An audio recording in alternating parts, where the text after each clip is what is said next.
감사드립니다. 우리 박연희 집사님 앞부분에 솔로 하셨는데 저는 하늘에서 천사가 내려온 줄 알았어요. 목소리가 너무 아름다우시네. 오늘도 이렇게 아름답고 은혜스러운 찬양으로 우리에게 귀한 은혜를 주신 우리 찬양대에 감사의 말씀 드립니다. 우리나라 일제강점기 시대가 있었죠. 그때 그 나병 환자들을 소록도에 그 당시에 격리시켰습니다. 그래서 소록도가 유명하죠. 그런 것처럼 그 1873년에 이 하와이에서 거기에 있던 그 나환자들을 그 몰로카이라는 섬으로 내쫓았다고 해요. 그 섬으로 쫓았는데 거기에 이제 벨기에 출신 그 다미엥 신부님이라고 계셔요. 그 신부님이 그 환자들을 생각하면 너무 마음이 아파서 자원해서 몰로카이 섬으로 가십니다. 그 당시 몰로카이 섬에는 뭐 환자들을 당연히 돌볼 의사도 없었고 사제도 없었대요. 그래서 이 신부님이 가셔서 그들과 이제 함께 하시는데 뭐 병을 앓다가 죽으면 관도 직접 그분 손으로 만들어서 장례도 치러주시고 그렇게 12년 동안 나은 자들을 헌신적으로 섬기셨어요. 자, 그러던 어느 날 주일 예배 때 이 신부님이 그 나병 환자들이 있는 그 교인들 앞에서 그들이 깜짝 놀랄 만한 고백을 하십니다. 이 어떤 고백이냐면 신부복을 딱 벗으시더니 나도 나병에 걸렸습니다 라고 하셨다는 거예요. 그러면서 어떤 말씀으로 설교를 시작하셨냐면 우리 나환자들은 이라고 그 말씀으로 설교를 시작하셨다고 합니다. 나환자들을 섬기려고 가셨던 신부님은 이제 그들하고 똑같은 처지가 되었던 거예요. 이렇게 다미엥 신부님은 자신의 고통을 통해 그들과 하나 되었고요. 1889년 4월 19일 날 그분이 그렇게 사랑했던 그 나은 자들 품에 묻히셨다고 합니다. 자, 저는 이분의 삶을 보면서 예수님을 닮는다는 삶이 이런 삶이겠구나라는 그런 생각을 해보게 되었어요. 우리가 지난주에 나눈 말씀, 예수님은 그 나병 환자의 몸에 손을 대셨죠. 그런 상황은 돌에 맞아 죽을 수도 있는 상황입니다. 그럼에도 불구하고 주님은 그 사람의 몸에 손을 대셨고 치료를 해 주셨다는 거예요. 사람 취급도 받지 않는 그 사람과 함께 하셨고 또 그의 아픔을 아시고 깨끗이 치료해 주셨다는 거죠. 예수님의 닮은 삶, 그 다미엥 신부님의 그런 삶이 또한 저와 여러분의 삶이 될 수 있기를 또 간절히 소망합니다. 자, 오늘 본문은 여러분도 잘 아시는 말씀이에요. 죽은 그 회당장 야이로의 딸을 살려주시는 사건하고 그리고 12년 동안 혈류병을 앓았던 여인을 고쳐주시는 내용입니다. 자, 이 본문의 내용에 들어가기에 앞서 9장 서두에 있는 내용을 먼저 살펴볼 텐데요. 자, 이건 이제 중풍병자를 고치시는 내용입니다. 9장 앞부분을 보면 예수님께서 오랫동안 이 가버나움이라는 곳에 사역을 하셨는데 그곳에 도착하셨을 때 주님이 오셨다는 소식을 듣고 많은 사람들이 몰려왔습니다. 그때 주님 앞에 좀 특이한 모습으로 나온 그런 사람들이 있었어요. 자, 그들은 누구냐면 중풍병자가 누워있는 침상을 들고 온 사람들이 있었던 겁니다. 자, 이 사건은 이 마가복음 2장 또 누가복음 5장에도 똑같이 기록되어 있는데 자, 그 부분을 보면 좀 더 자세하게 기록되어 있습니다. 예수님 주변에 사람이 너무 많으니까 이 사람들이 주님 앞에 가까이 갈 수 없게 되자 어디로 올라가죠? 옥상으로 올라가서 지붕을 뜯습니다. 자, 우리는 이 말씀을 보면 지붕을 어떻게 뜯었지라고 생각할 수 있는데 그 당시 집을 보면 이 지붕을 열 수 있게 그렇게 만들었대요. 햇빛도 들어오게 하고 또 통풍을 하기 위해서 창문을 만들었던 것처럼 지붕을 이렇게 열 수 있게 그렇게 집을 그렇게 만들었다고 합니다. 그래서 그걸 뜯고 예수님 앞에 그 중풍병 걸린 사람을 앞으로 인도했던 거죠. 그래서 그들에게 그 상황에서 하시는 말씀이 9장 2절 말씀이에요. 침상에 누운 중풍병자를 사람들이 데리고 오고는 예수께서 그들의 믿음을 보시고 중풍병자에게 이르시되 작은 자야 안심하라 내 죄사함을 받았느니라 라고 말씀을 하십니다. 여기서 두 가지 중요한 문장이 있어요. 첫 번째는 그들의 믿음을 보시고이고요. 또 하나는 내 죄사함을 받았느니라 라는 말씀입니다. 자, 누구의 믿음을 보시고요? 자, 그들의 믿음입니다. 자, 그러면 여기서 그들은 누구일까요? 자, 마가복음을 보면 4명이 그 침상을 들고 왔다고 기록되어 있어요. 자, 그럼 중풍병자까지 총 몇 명입니까? 5명이죠. 자, 그러면 그들의 믿음을 보셨다는 것은 중풍병자도 포함되죠. 자, 하지만 이 사람, 중풍병자도 포함되지만, 중풍병자의 믿음도 포함되지만, 4사람의 도움이 없었다면 이 사람은 예수님 앞에 올 수 없었습니다. 맞죠? 자, 그러면 이 4사람에게 예수님께 자신들의 친구를, 중풍병에 걸린 자신들의 친구를 데리고 가기만 하면 나을 수 있을 거라는 믿음이 이 4명에게 있었다는 거예요. 자, 그래서 여기에 초점은 그들의 믿음을 보시고의 이 말씀의 초점은 4명의 믿음이라고 할 수 있습니다. 자, 그럼 이 대목이 왜 중요하냐? 하나님께서 소돔과 고모라를 불러 심판하시죠? 자, 심판하시기 전에 아브라함이 하나님께 이렇게 기도해요. 하나님, 그 땅에 의인 50명이 있으면 그래도 심판하시겠습니까? 그러니까 하나님이 의인 50명이 있으면 심판하지 않겠다. 그러면 하나님 45명 그래도 심판하지 않겠다. 하나님 40명, 30명, 20명. 하나님 한 번만 더 묻겠습니다. 그 땅에 의인 10명만 있으면 그래도 그 땅을 심판하시겠습니까? 자, 그러자 하나님 뭐라고 말씀하셨죠? 그곳에 의인 10명만 있어도 내가 심판하지 않겠다라는 말씀을 하십니다. 자, 그리고 그때의 상황을 성경은 이렇게 기록하는데요. 창세기 19장 29절 말씀입니다.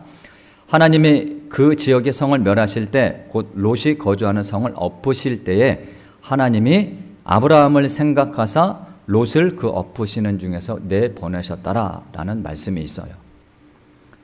자, 하나님께서 그 땅을 심판하시기 전에 롯의 가족들을 내보내시죠. 자, 그런데 누구 때문이라고 말씀하십니까? 아브라함을 생각하사라고 말씀하십니다. 자, 그러면 이 말은 아브라함의 믿음을 보시고 롯을 구원해 주셨다는 거예요. 아브라함의 기도, 아브라함의 믿음 때문이라는 겁니다.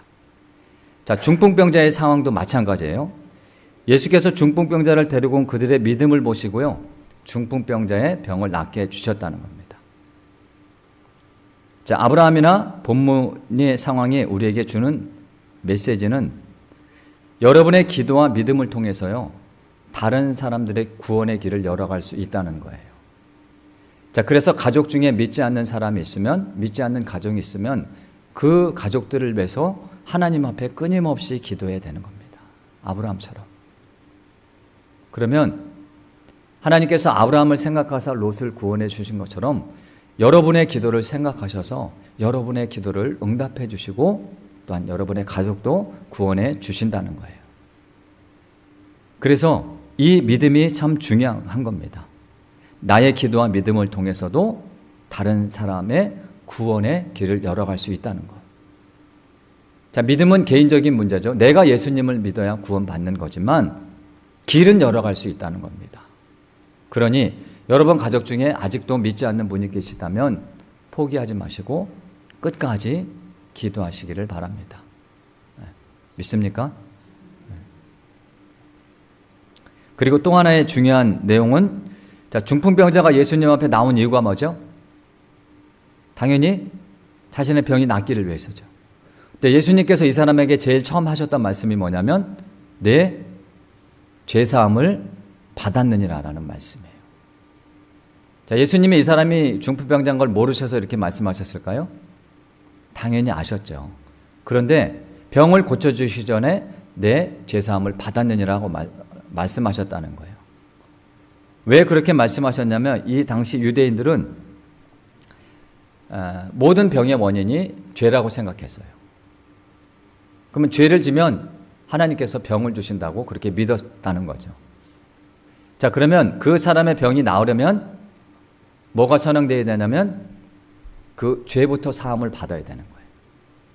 그러니까 유대인들이 그렇게 믿고 있었기 때문에 예수님께서 이 사람에게 먼저 죄 사함을 받았느니라고 말씀하셨던 겁니다. 그리고 6절에 보면 뭐라고 말씀하시냐면 내가 내 침상을 이제 들고 가라고 말씀하셔요. 이제 그의 병을 고쳐주신 거죠.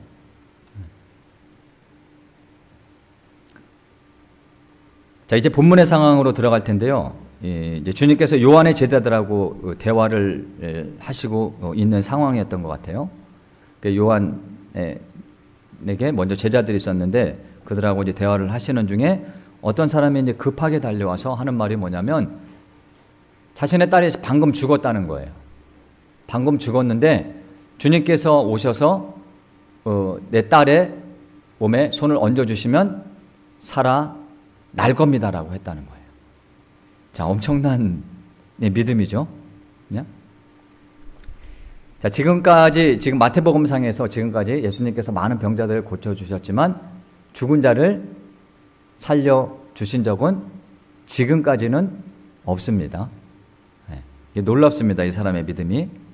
자, 마가복음과 누가복음을 보면 이 사람이 이제 회당장 야이로라고 되어 있어요.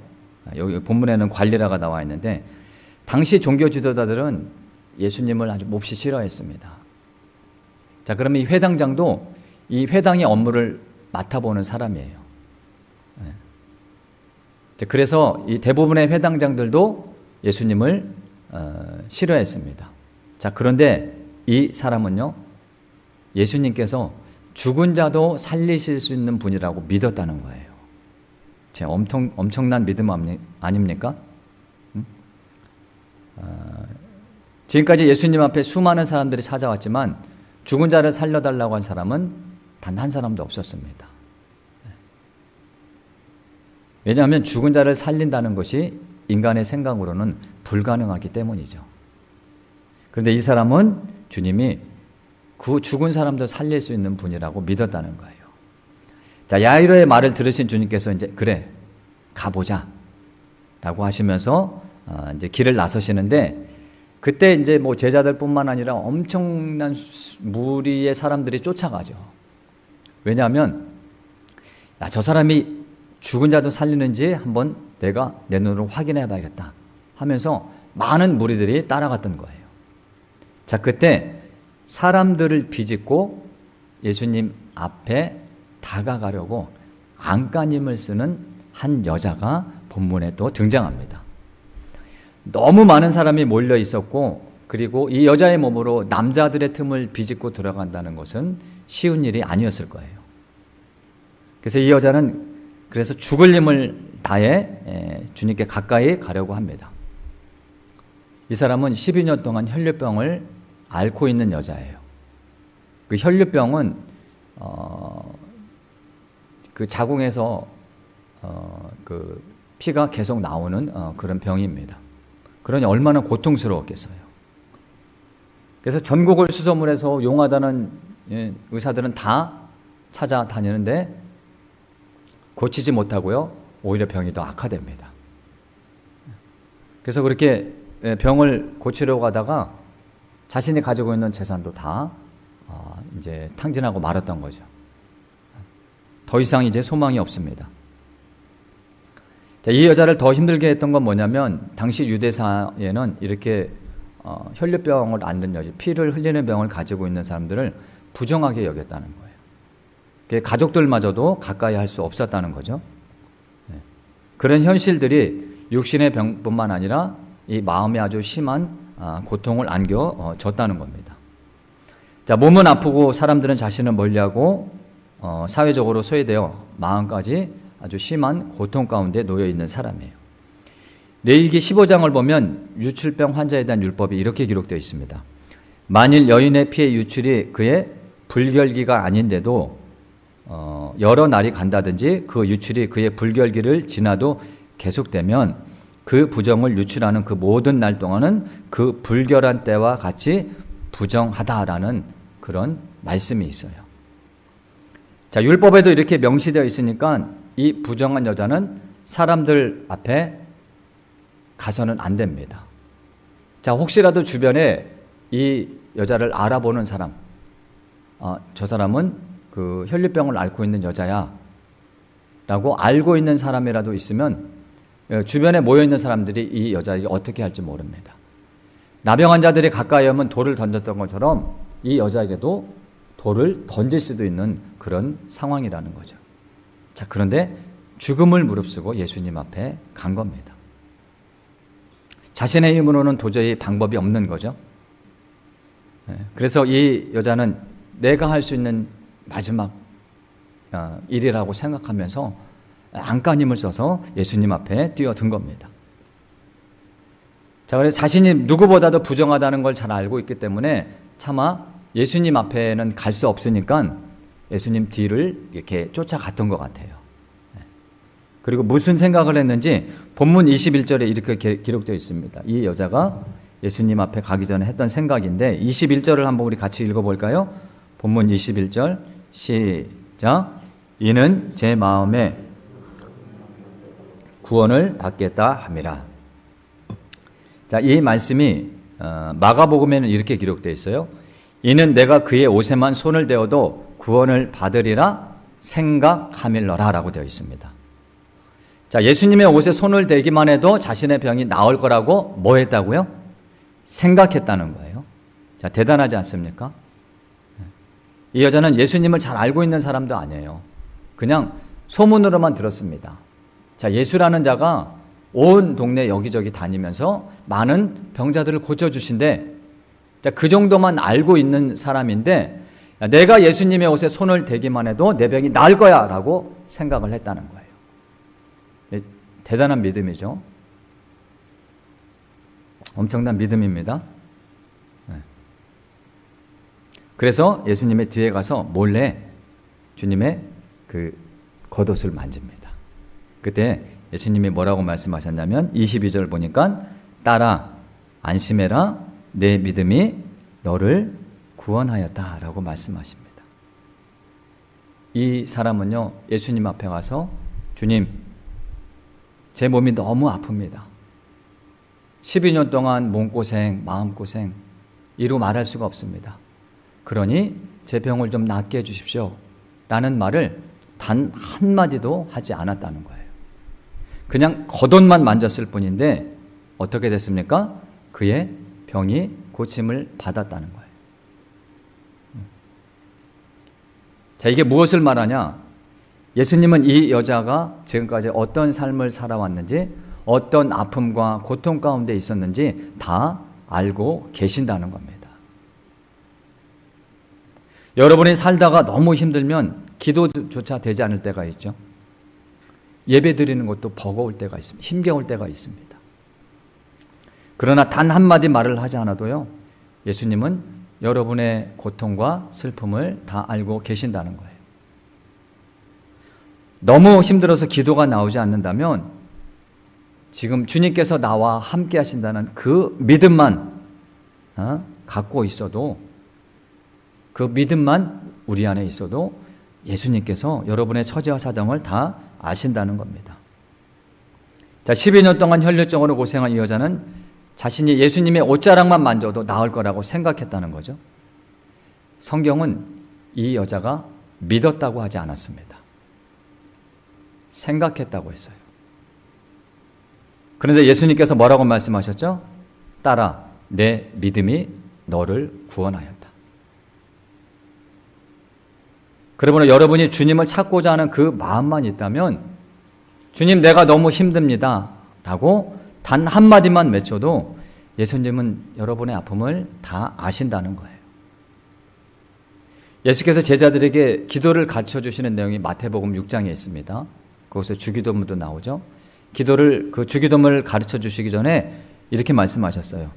구하기 전에 너희에게 있어야 할 줄을 너희 하나님께서 다 아시느니라. 우리가 구하지 않아도 우리가 필요한 것을 누가 아신다고요? 하나님께서 다 아신다는 거예요. 믿습니까? 이 믿음이 있으면 예수님은 여러분에게도 이렇게 말씀하실 거예요. 얘야, 안심해라. 내가 다 안다. 내 믿음이 너를 구원하였다. 그렇게 혈류병으로 12년 동안 고생했던 한 여자를 고쳐주시고 이제 야이로의 집을 향해 가시죠. 그의 집에 도착하니까 뭐 피리 부는 사람도 있고 뭐 곡하는 사람도 있고 떠드는 사람들이 있고 정신이 없습니다. 유대인들은 장례를 치를 때 피리 부는 남자 2명 그리고 곡하는 우는 여자 1명 이렇게 고용을 해서 장례를 치렀다고 해요. 그러니까 피리 부르는 사람도 있었던 거고 뭐 울어주는 그런 사람도 있었던 거죠. 그런 상황 가운데 있는데 그 사람들을 예수님이 밀치시고 가시면서 하시는 말씀이 뭐냐면 이 소녀가 죽은 것이 아니라 지금 뭐하고 있다? 자고 있다라고 말씀하신 거예요. 자, 분명히 그의 아버지도 딸이 죽은 것을 알고 있죠. 근데 예수님은 이 소녀가 죽은 것이 아니라 자고 있다고 말씀하셨다는 거예요.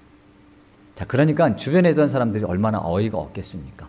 본문에도 보니까 사람들이 예수님을 어떻게 했다고 기록되어 있어요. 24절 보니까 예수님을 보고 비웃었다고. 비웃었다고 그렇게 기록되어 있습니다.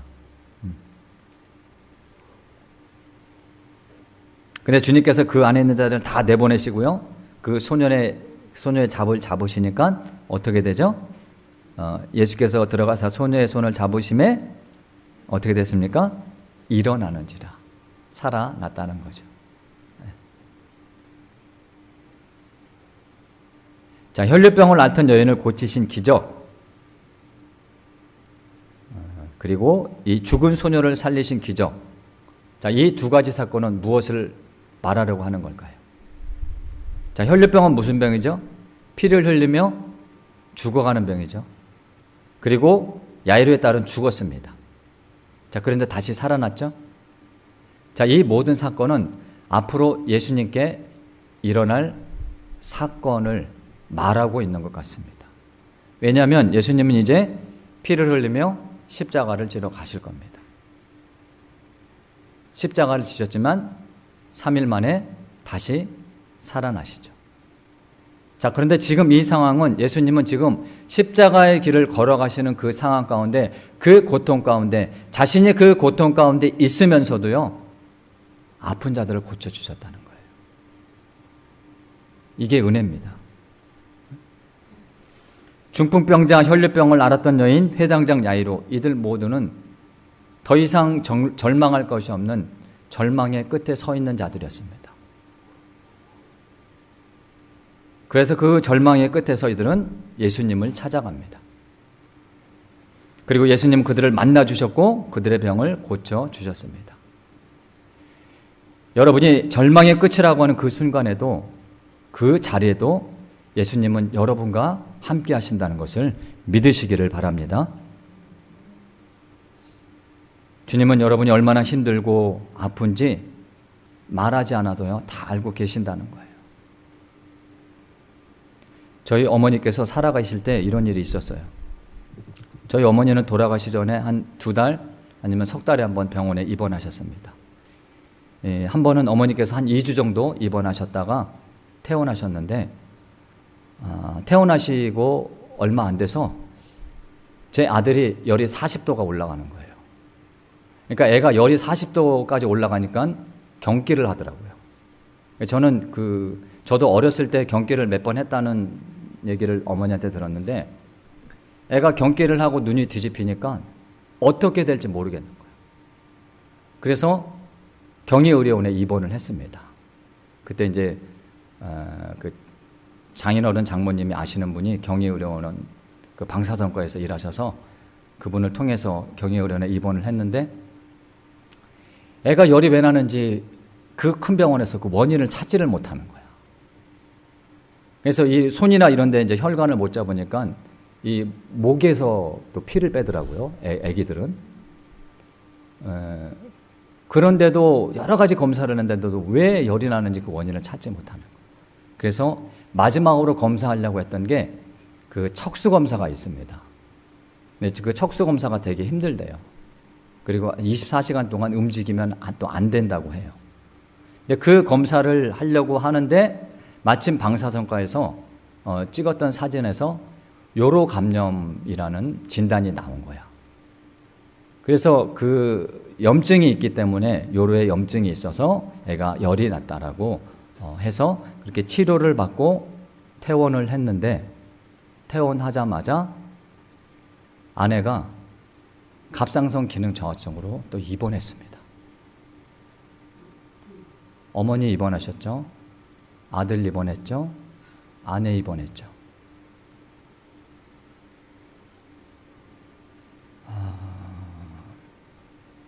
저는 지칠 대로 지친 상태였습니다. 제가 더 이상 할 수 있는 게 아무것도 없었어요. 그래서 하나님께 이렇게 얘기했어요. 단 한마디 했습니다. 하나님, 저 좀 살려주세요. 하나님, 저 좀 살려주세요. 이 한마디밖에 할 수 없었어요. 여러분은 이런 경험이 왜 없겠습니까? 여러분이 기도할 힘조차 없을 만큼 힘든다는 것을요, 주님께서 다 아신다는 거예요. 주님께서 그때 제가 했던 기도를 들어주셨기 때문에 지금 살아서 지금 여러분 앞에 서 있는 게 아니겠습니까? 히브리서 기자가 예수님의 고난받으신 이유를 이렇게 기록했어요. 그가 시험을 받아 고난을 당하셨은즉 시험받는 자들을 능히 도우실 수 있느니라.